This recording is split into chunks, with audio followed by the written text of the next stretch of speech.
오늘의 사연 시작합니다. 안녕하세요. 저는 20대 여자예요. 하숙집에서 지내다가 고시원으로 나와 살게 된 이야기를 해볼까 합니다. 집안 형편도 넉넉하지 않았고 부모님은 매일 싸우는 게 일상이었어요. 그래서 저는 성인이 되면 바로 독립을 해야겠다고 항상 다짐을 했습니다. 이 집에서 버티고 버텨 성인이 되었고 저는 그동안 알바하면서 조금씩 모아놨던 돈을 들고 그냥 무작정 집을 나와서 서울로 상경했어요. 며칠은 PC방을 전전하며 다녔고 저렴한 가격에 하숙집을 찾아 들어가게 되었습니다. 하숙집 아주머니께서 제 사정을 들으시고는 안쓰러워하며 하숙비도 저렴하게 지낼 수 있게 해주셨어요. 굉장히 감사한 분이죠. 저는 일자리를 구해서 밤낮 없이 알바를 했습니다. 하숙집 아주머니는 건강은 챙겨가며 일을 하는지 물어보고 밥도 맛있는 걸로 많이 차려주셨어요. 하숙집에는 저를 빼고 남자 2명, 여자 3명, 그리고 하숙집 아주머니 부부, 그 아들이 살고 있었습니다. 저는 하숙집 아주머니가 잘 챙겨주고 그래서 감사한 마음에 아주머니한테도 그렇고 아저씨랑 그 아들한테도 살갑게 대했어요. 아들은 보니까 28살이라고 하는데 그냥 백수로 지내는 것 같더라고요. 믿는 구석이 있어서 그런 건지 딱히 일도 안 하고 맨날 빈둥빈둥 거리면서 지냈습니다. 아주머니가 그래서 매번 한숨을 쉬시고 힘들어 하시는 것 같더라고요. 그리고 아저씨는 택시 운전을 하시더라고요. 매번 식사는 집에 들어와서 먹고 그랬어요. 하숙집에서 지내면서 같이 있는 여자들이랑도 좀 가까워졌습니다. 같은 나이 또래이기도 하고 서로 힘든 생활을 공유하면서 더 가까워졌던 것 같아요. 그래서 일이 끝나면 하숙집 앞에 편의점에서 맥주 한 캔씩 하면서 얘기를 나누고 그랬습니다. 아는 사람 없던 저한테는 친구가 생긴 것 같아 좋았어요. 그래서 이렇게 수다를 떠는 시간이 너무 좋았습니다. 언니들은 저보다 하숙집에 오래 있었는데 이전에 있었던 하숙집 관련 이야기를 해주더라고요. 하숙집 아저씨랑 그 아들이 이전에 있던 하숙생들이랑 많이 관계를 가졌었나 봐요. 하숙비를 깎아주겠다느니 사탕 발린 말로 꼬신 거죠. 근데 이걸 그 아버지건 아들이건 하는 짓이 똑같았다는 거예요. 역시 핏줄은 못 속인다고 하더라고요.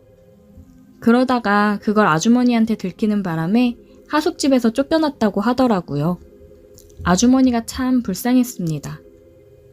제가 알바를 하느라 바빠서 하숙집에서는 거의 잠만 자느라 자주 마주치지는 못하지만 볼 때마다 음흉한 눈빛이 발로긴 했어요. 저 사람들은 최대한 안 마주치는 게 좋겠다 생각이 들었습니다. 저는 열심히 돈을 모으고 있었어요. 하숙비랑 휴대폰 요금 제외하면 크게 돈 쓸 일도 없었습니다. 매일 알바 갔다가 집에 와서 자기만 하니까 크게 돈 쓸 일도 없었습니다. 1년 정도를 밤낮 없이 알바를 해서 딱 1,000만 원을 모았습니다. 정말 옷도 안 사입고 나가서 뭘 사 먹지도 않고 모았어요. 정말 힘들어서 술이 먹고 싶다 하면 집 앞 편의점에서 맥주 한 캔 딱 마셨습니다. 알바를 하면서 친하게 지낸 언니 한 명이 있는데 그 언니가 어느 날 그러더라고요. 언제까지 하숙집에 있을 거냐고요. 다른 사람들이랑 어떻게 보면 같이 공동으로 사용하는 것도 많고 할 텐데 안 불편하냐고 하더라고요. 그래서 저는 딱히 불편한 거 없다고 어차피 사람들 마주칠 일도 별로 없다고 했습니다. 그래도 언제까지 하숙집에서 생활할 거야. 괜히 조용히 해야 되고 불편하지 않니? 그런 건 좀 있긴 한데 감수해야죠. 지낼만 해요. 나 이번에 돈 모은 걸로 원룸 들어갈 거거든. 너도 같이 들어갈래? 원룸이요? 글쎄요. 원룸 월세 엄청 비싸지 않아요? 아는 사람이 이번에 건물 지어서 월세 내거든? 그래서 지금 들어오면 풀옵션으로 월 30만 원 월세만 내게 해준대. 완전 대박이지. 풀옵션인데 월 30이면 이 가격에 어디서 지낼 거야. 풀옵션인데 보증금 1,000만 원에 월세 30이면 대박이지 않아? 와, 진짜 월세 30이에요? 진짜 괜찮네요. 아무래도 같이 살면 트러블 생길 수도 있는 거고, 너도 들어온다고 하면 내가 잘 얘기해줄게. 옆집에서 같이 살면 혼자 살기 무섭지도 않고 얼마나 좋아. 그렇긴 하죠. 근데 보증금 마련할 돈도 없고. 너 이번에 적금 만기라며? 그거 이럴 때 쓰려고 모아놓은 거 아니야? 이런 행운 오기 쉽지 않다 너. 아는 지인만 이렇게 혜택 주는 거야. 얼마 안 가서 방 다 나갈 수도 있어. 저는 언니의 말에 많은 고민이 되었습니다. 하숙집이 아무리 잘 챙겨준다고 해도 공동체 생활이기 때문에 너무 늦은 시간에 들어가거나 씻거나 할 때 눈치가 보이고 불편하기는 했거든요. 제가 알바를 밤늦게까지도 하다 보니까 들어가는데 괜히 눈치가 많이 보였습니다. 일 끝나고 가서 씻는 것도 눈치 보여서 제대로 씻지도 못하고 잠들 때가 많았고요. 알겠어요, 언니. 그럼 저도 같이 들어갈게요. 잘 생각했어. 너 진짜 운 좋은 거야. 어디서 이 가격에 방 못 구하는 거 알지? 근데 2년 계약 끝나면 월세 오를 수 있는 건 알아둬. 네, 그때까지 또 열심히 돈 모아야죠. 그럼 어떻게 하면 되는 거예요? 보증금 먼저 입금해주면 되거든? 나한테 먼저 입금해주면 계약하러 갈 때 나랑 같이 가자. 방이 금방 빠질 수도 있는 거라 먼저 들어간다고 보증금 보내줘야 되거든. 아, 언니한테요? 그럼 내일 은행 가서 돈 이체할게요. 알겠어. 이체하고 연락 줘. 나도 내 거랑 같이 보내고 계약서 작성일자 정해지면 얘기해줄게. 네, 감사해요. 언니 덕분에 너무 좋은 방 구하게 됐네요. 진짜 이런 적 없다니까? 내일 시간 되면 방 먼저 보러 가볼래? 아, 저 내일 은행 갔다가 알바 가야 돼서 내일은 가볼 시간은 안 될 것 같아요. 그럼 시간 될 때 방 구경도 하러 가자. 네, 좋아요. 감사합니다. 저는 그 언니한테 감사의 표시를 하고 들뜬 마음을 가지고 있었습니다. 정말 바보같이 사람을 믿은 제가 잘못이죠. 제대로 잘 알아보고 했어야 되는데 다음날 저는 은행에 들려서 이체를 했고 이체 완료했다고 문자를 남겼는데 연락이 없더라고요. 그래서 저녁에 알바를 가서 얘기를 하려고 했는데 그 언니는 보이지 않았습니다. 사장님, 희진 언니 오늘 쉰대요? 희진이? 갑자기 오늘부터 못 나온다고 연락 왔더라고. 그래서 내가 지금 나와 있잖아. 진작 얘기를 좀 해주지. 이런 경우가 어딨는지 원. 알바 새로 구할 때까지 선이가 고생 좀 해줘. 언니가 그만뒀어요? 연락도 안 되던데 어떡하지? 왜? 무슨 일 있어? 언니가 아는 사람이 원룸한다고 방 싸게 준다고 해서 오늘 낮에 보증금 입금했거든요. 근데 연락이 안 돼요. 뭐? 그걸 희진이한테 입금했다고? 아니 계약도 안 하고 덜컥 보증금을 입금하는 애가 어딨어. 그냥 언니 믿고 입금했는데 계약서 작성할 날짜 잡히면 알려준다고 빨리 입금해야 된다고 해서. 진짜 이 바보야. 그런 게 어딨니? 얘 작정하고 네 돈 들고 날랐네. 신고를 하거나 그래야 되는 거 아니야? 저는 사장님이 뭐라고 하는지 귀에 들어오지 않았습니다. 진짜 머리가 멍해졌어요. 아무 생각도 나지 않았어요. 망연자실했습니다. 내가 어떻게 모은 돈인데 그걸 가지고 홀라당 튀나 생각이 들더라고요. 당장 하숙비도 내야 되는데 모든 게 막막했습니다. 제 상태가 좋지 않자 사장님은 1시간 정도 일찍 퇴근을 시켜주셨어요. 저는 집 앞 편의점에서 소주를 한 병 사들고 그냥 깡소주를 마셨습니다. 소주는 잘 못 먹는데 술을 먹고 모든 걸 잊고 싶었어요. 그렇게 앉아서 소주를 마시며 울고 있었는데 하숙집 아저씨가 다가오더라고요. 선희씨? 왜 여기서 이러고 울고 있어요? 아, 아저씨. 저는 취해서 그런지 아니면 이 답답한 마음을 어디 털어놓고 싶었던 건지 아저씨 앞에서 엉엉 울며 보증금 사기당한 이야기를 했습니다. 당장 하숙비도 내고 해야 되는데 막막하다면서 울었어요. 에고, 저런. 그러게 사람을 그렇게 믿으면 안 되지. 돈 거래에 있어서는 더 철저해야 되는 거야. 제가 너무 바보 같았어요.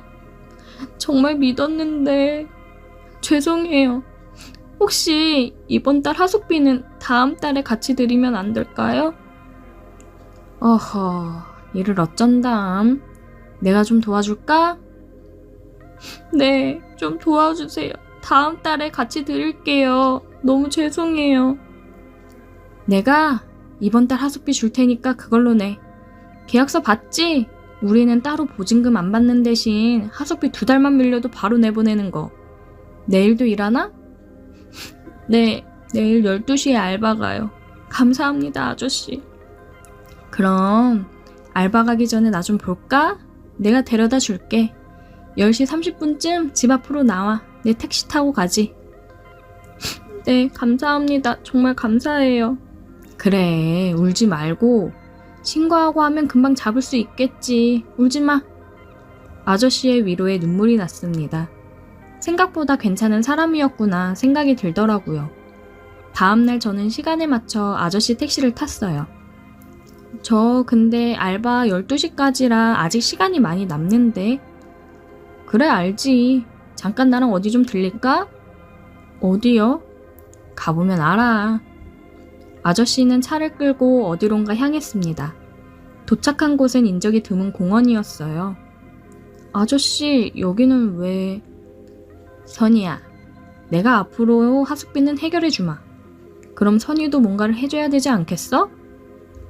아, 이게 언니들이 말했던 거구나 생각이 들었습니다. 하숙비는 시간을 주시면 제가 마련할게요. 왜 어렵게 가려고 그래? 앞으로 하숙비 생각은 안 해도 된다니까? 하숙비 올리고 그러면 또 어디로 나갈래? 돈도 없으면서 갈 곳도 없어. 잘 생각해봐. 돈도 없고 갈 곳도 없는 저는 그 말에 침묵을 할 수밖에 없었습니다. 택시 안에서 아저씨는 저에게 키스를 했고 의자는 뒤로 젖혀졌습니다. 그리고 저는 알바를 하러 왔어요.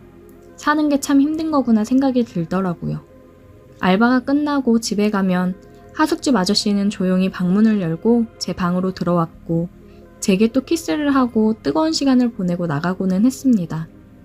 저는 또 방문이 열리길래 당연히 하숙집 아저씨일 거라 생각을 했는데 그 아들이 이번에는 방문을 열고 들어왔어요. 무슨 일이세요? 나 다 알고 있어. 네? 뭐를요? 너 우리 아버지랑 그러는 거 다 안다고. 저는 너무 놀라 아무 말도 할 수가 없었습니다. 언제부터야? 아버지가 뭐 해준다디? 어? 한 번만 눈 감아주세요. 죄송해요. 나도 좀 해줘야지. 아버지만 재미 볼 순 없지. 그 아들놈은 저에게 키스를 하고 침대에 눕혔습니다. 아버지가 어떻게 해줬어? 이쪽을 기분 좋게 해줬나? 수치스러운 말들을 하면서 그 사람은 저를 농락했습니다. 앞으로 내 말도 잘 듣는 게 좋을 거야. 안 그러면 우리 엄마나 사람들한테 다 얘기할 테니까. 아들놈이 방을 나가고 나서 저는 숨죽여 울었습니다. 이 집 인간들은 번갈아 가면서 제 방을 찾아오거나 하숙집 아저씨는 택시로 불러 뜨거운 시간들을 보냈어요. 도저히 이대로는 안 되겠어서 저는 어느 정도 알바비를 모아놓은 후 하숙집 아주머니께 무릎 꿇고 울며 이제껏 모든 일을 다 이야기했습니다. 죄송합니다. 제가 정말 그러면 안 되는 거였는데 너무 죄송합니다. 그러게, 차라리 나한테 속 시원히 얘기를 하지 그랬니? 내가 너한테 믿음을 주지 못한 사람이었니? 왜 네 인생을 네가 그렇게 망쳐버리는 거야? 이제 됐다. 이미 벌어진 일 더 이상 얘기해봤자 뭐하겠니? 우리 집 사람들은 내가 알아서 하마. 너도 더 이상 여기서 지내는 건 힘들 거야. 3일 주마. 3일 안으로 정리해서 나가라. 아주머니는 저에게 3일의 시간을 주셨고 저는 모아놓은 돈으로 고시원을 알아봤습니다. 딱히 짐이 없었기 때문에 이사라고 할 것도 없었어요. 저에게 3일의 시간을 준다고 얘기를 한 다음날 아주머니는 저에게 봉투를 쥐어주었습니다. 방 구할 때 보태라고 돈을 주시더라고요. 내가 남편 관리, 아들 관리 못한 죄가 크다.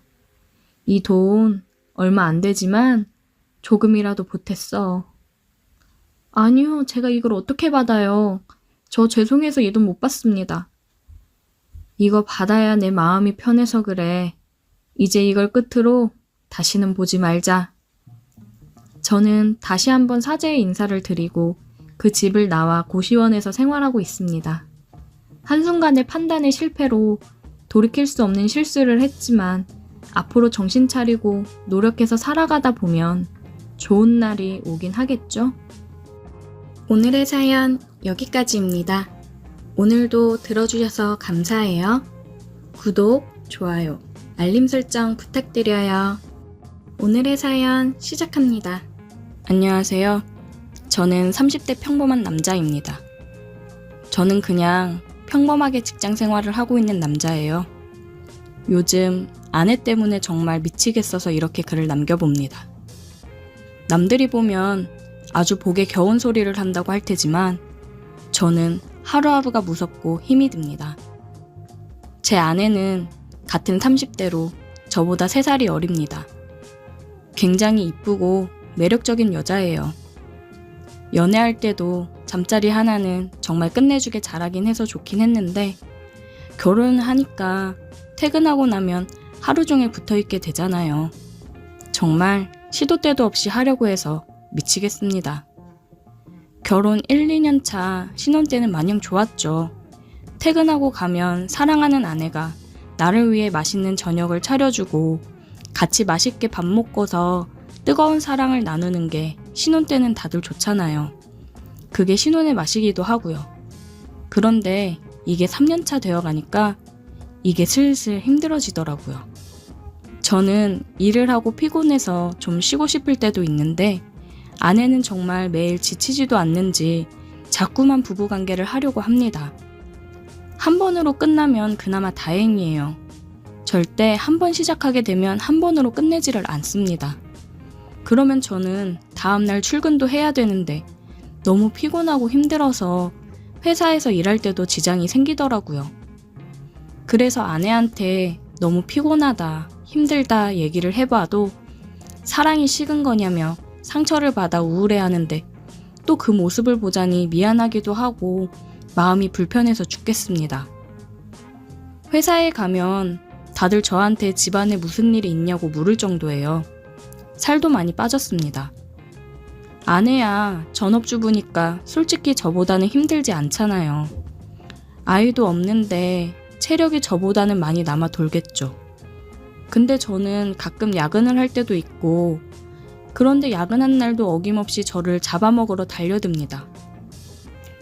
오빵! 오늘도 일하느라 많이 힘들었지? 내가 싹 풀어줄게요. 자기야, 나 오늘은 야근도 하고 너무 힘들다. 우리 오늘은 그냥 자자, 응? 뭐야? 자기 언제는 내가 이렇게 해주는 게 하루 피곤 날려준다고 좋아했으면서 왜 이렇게 변했어? 아니, 그게 아니라 진짜 너무 힘들어서 그래. 힘이 하나도 없어서 하지도 못할걸. 그건 걱정하지 마. 자기는 그냥 가만히 있어요. 내가 다 알아서 할게. 아내는 또 저를 잡아먹기 시작했습니다. 진짜 기가 쪽쪽 빨리는 기분이었어요. 위에서 아내는 너무 좋다는 표정을 하며 혼자 홍콩 갈 준비를 하더라고요. 매일이 너무 힘이 들었습니다. 그래서 요즘은 다른 사람 업무도 가지고 와서 제가 하는 편이에요. 차라리 야근을 하고 아내가 잠들었을 때 집에 들어가는 게 속 편하더라고요. 안 자고 기다리는 경우도 많지만 대부분 기다리다가 잠들면 저는 조용히 서재방 가서 일하다가 잠든 척 자다가 아침에 아내가 방으로 와서 깨우면 그때서야 깜빡 잠이 든 척 연기를 하며 일어나고는 했습니다. 회식이나 친구들을 만나서 술도 잘 안 마시는 편이었어요. 술을 잘 못하기도 하고 그냥 집에서 편히 쉬는 게 더 좋았거든요. 근데 요새는 먼저 우리 회식 안 하냐고 제안을 하기도 하고 친구들한테 연락해서 약속을 잡아서 술 마시고 집에 늦게 들어가고 그랬어요. 취해서 그냥 아내가 뭐라고 하든 대꾸할 정신도 없이 잠들어 버리자 싶었습니다. 근데 웬걸? 제가 취해서 정신이 있건 없건 간에 아내는 자기가 할 일을 열심히 하더군요. 술에 취해 제정신이 아닌데도 이게 잘 된다는 게 어이가 없었습니다. 이러나 저러나 아내는 자기 욕구를 채우기 바쁜데 괜히 술 마시고 야근하면서 내 몸 망치느니 그냥 집에 일찍 들어가자 싶더라고요. 하루는 아내랑 집에서 저녁을 먹고 있었어요. 자기야, 우리 술이나 한잔 할까? 저번에 선물 받은 와인 있지? 응, 있지. 갑자기 술은 왜? 그냥 자기한테 할 얘기도 있고 선물 받은 와인 마시나 볼까 해서. 알겠어. 내가 꺼내올게. 잠깐만. 저는 크게 심호흡을 하고 아내에게 얘기할 준비를 했습니다. 꺼내온 와인을 한 모금 했어요. 오빠, 이거 진짜 맛있다. 그러게 맛있네. 근데 자기야, 나 할 말이 있는데. 무슨 말? 오빠 할 말 있어서 술 마시자고 한 거구나? 정말 자기가 내가 하는 말에 상처를 받지 말고 정말 진지하게 들어줬으면 좋겠어. 뭐야 무섭게. 뭔데 그래? 자기야, 나 진짜 자기 너무 사랑하는 거 알지? 알지.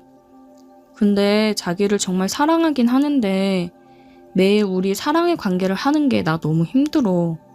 자기 나 살 진짜 많이 빠진 거 알지?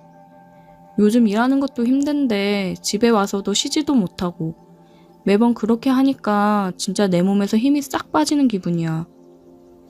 뭐야, 오빠는 나랑 하는 게 그냥 힘들었어? 오빠도 좋아했잖아. 근데 왜 말을 그렇게 해? 아니 좋지. 너무 좋은데 그게 정도가 좀 지나치다는 거지. 나도 나이 먹어가면서 예전 체력도 아니고 거의 매일 하니까 뭔가 미적지근한 느낌이랄까? 차라리 좀 뜸하게 하면서 분위기 제대로 잡아서 하면 우리가 더 뜨겁게 사랑을 나눌 수 있지 않을까? 너무 충격이야. 오빠는 나랑 하면서 별로 안 좋았다는 거네? 나만 좋아한 거잖아. 예전이랑 오빠 너무 달라졌어. 전에는 맨날 먼저 달려들고 그래놓고 어쩜 이래? 아, 왜 그래? 그런 게 아니고 내가 요즘 체력이 많이 딸려서 힘들어서 우리 조금만 횟수를 줄이자고 얘기하는 거야. 응? 자기야, 삐지지 말고. 나 진짜 살 빠진 거 좀 봐. 나 회사에서도 너무 힘들단 말이야. 일단 오빠가 무슨 말 하는지 알겠어. 나 오늘 먼저 잘게. 오빠가 뒷정리 좀 해주라. 아내는 완전 시무룩해져서 방으로 들어갔습니다. 괜히 아내에게 미안하기는 했지만 제가 살기 위해서는 이 방법밖에는 없었습니다. 저도 일단 살고 봐야죠. 진짜 기가 쪽쪽 빨리면서 얼마나 힘든지 겪어보지 못한 사람은 모를 거예요. 저는 저렇게 잠깐 삐지고 말겠지 생각을 했습니다. 근데 그건 저의 착각이었어요. 아침까지 일어나지 않고 자고 있는 아내한테 볼뽀뽀를 해주며 출근하고 오겠다고 인사를 하고 출근을 했습니다. 아침까지도 기분이 다운되어 있는 아내를 보면서 기분이 썩 유쾌하진 않았지만 그런 아내를 뒤로하고 출근을 했어요. 퇴근하고 집에 가는 길에 아내가 좋아하는 빵을 잔뜩 싸서 들어갔습니다. 자기야, 나왔어. 응, 오빠 왔어? 내가 좋아하는 빵이네. 안 그래도 먹고 싶었는데. 고마워. 아내는 아침과는 다르게 기분이 매우 좋아 보였어요. 자기 좋아하는 거 잔뜩 사왔지. 저녁 간단하게 먹고 빵 먹자. 내가 저녁 준비할 테니까 옷 갈아입고 나와. 저는 좋아진 아내를 보고 다행이라고 생각하고 옷을 갈아입고 나갔어요. 짠! 오빠 건강 생각해서 내가 건강식으로 준비했지. 그리고 이거. 밥 먹고 꼭 챙겨 먹어. 이게 남자한테 엄청 좋은 영양제래. 이거 먹으면 안 되던 것도 되게 해준다고 엄청 유명해. 아내는 식사도 건강식에 남자한테 좋다는 영양제를 잔뜩 구매했더라고요. 아, 응, 고마워. 잘 챙겨 먹을게. 그거 먹고 오늘 한번 해보자. 약효가 얼마나 좋은지 봐야지. 아내는 제 체력 문제라 생각하고 영양제를 먹으면 괜찮을 거라 생각했어요. 그렇게 저는 또 기가 쏙 빨렸습니다. 그런데 약효가 있기는 한 건지 피곤하거나 힘들지는 않더라고요. 아, 도대체 이걸 어떻게 해야 하나 고민을 하던 차에 퇴근 후 더 어마어마한 게 저를 기다리고 있었습니다. 저녁을 먹고 아내는 저한테 약을 먹으라고 챙겨줬습니다. 그리고 저는 서재에서 잠깐 일을 하고 있었는데 아내가 들어왔어요. 주인님! 메이드복을 입은 아내가 들어왔습니다. 저는 사례가 걸려 헛기침을 했어요. 아니, 자기야 이게 뭐야? 오빠가 매일 똑같이 해서 지루해하는 것 같아서 내가 준비했지. 주인님, 뭐 필요하신 거 없으신가요? 제가 다 해드릴게요. 아니, 정말 힘들지만 메이드복을 입고 저에게 얘기를 하는 아내를 보니 정말 참을 수가 없더라고요. 저는 아내에게 달려들었습니다. 아이 참 주인님, 너무 급하시다. 이쪽으로 오세요. 제가 해드릴게요. 그렇게 저는 힘든 줄도 모르고 아내랑 뜨거운 밤을 보냈습니다. 다음날 아침이 되니 출근하기가 힘들더라고요. 퇴근을 하고 집에 가니 간호사 옷을 입은 아내가 저를 맞이하더라고요. 오셨어요, 환자분? 이쪽으로 오실게요. 이건 또 뭐야? 환자분, 오늘은 제가 아픈 곳을 치료해 드릴게요. 저는 또 그렇게 아내의 유혹에 넘어가 뜨거운 밤을 보냈어요. 그 다음에는 스튜어디스, 또 그 다음에는 기모노, 그 다음에도 정말 이런 건 도대체 어디서 이렇게 사오는 건가 싶을 정도로 많은 복장을 준비해서 매일을 새롭게 해주더라고요. 참, 그런 아내의 모습을 보면서 정말 대단하다 싶었습니다. 그래서 저는 이렇게 하다가는 안 되겠다 싶어서 자녀 계획을 세우기로 했습니다. 임신을 하면 지금처럼 관계를 자주 하지 못하고 아이가 태어나면 육아하느라 지쳐서 여자들은 관계 생각이 안 난다고 하더라고요.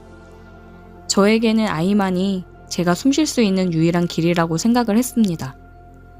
저는 아내에게 이런저런 말로 구슬려 아이를 갖자고 얘기했어요.